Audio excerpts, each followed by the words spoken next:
Yep. 3 guys in the mix: RJ, Brad, and now Tommy Hatton. Correct. Coming over and getting some reps. How's that situation going? It's a fluid situation. Haven't seen anybody really just be the guy yet. You're seeing some up and down moments from all 3 of them. Obviously for RJ, it's tougher because he just got moved up to start of camp. He didn't have the experience of spring, and neither did Tommy really. I messed with Tommy a little bit at guard in the spring, but not much. So, we're hoping that between Tommy and Brad, we can get somebody to really step up there, or maybe it's RJ. Physically, RJ's got all the tools that you want. It's just, can he get it down mentally and develop the things we need for him to be successful in the third? Is Tommy still getting a lot of his reps at center as well? Yes, I got a daily rotation where Brad and Tommy every other day are getting center reps. So keep developing them as centers as well. What are you looking for from that right guard spot? Like 3 things that stand out that you want from those guys who are fighting for that role? Well, the big thing is for the run game, that guy's got to be a physical presence, and then you watch, obviously we had a great one with Landon Turner, and that was a physical presence. I know I'm not going to have that right away, but you got to have somebody that can move that G or 3 technique so our inside zone game can go. Pass protection wise, they got to be solid. You take an RJ and move them inside, it's a whole different world inside. It should be easier, right? You're not in space with good athletes.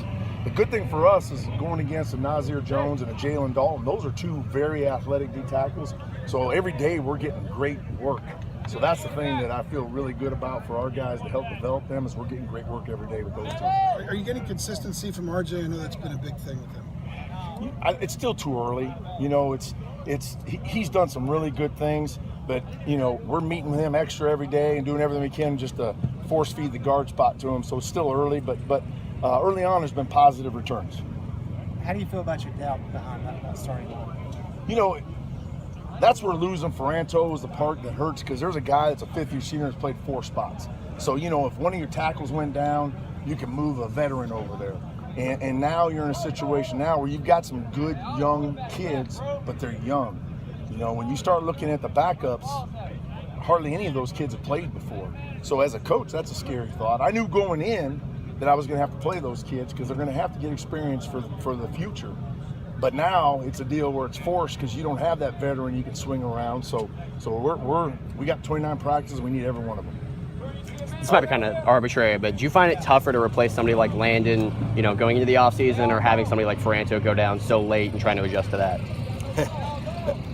That's a double trouble right there, right? So you're not going to replace Landon, but you're going to get as close as you can.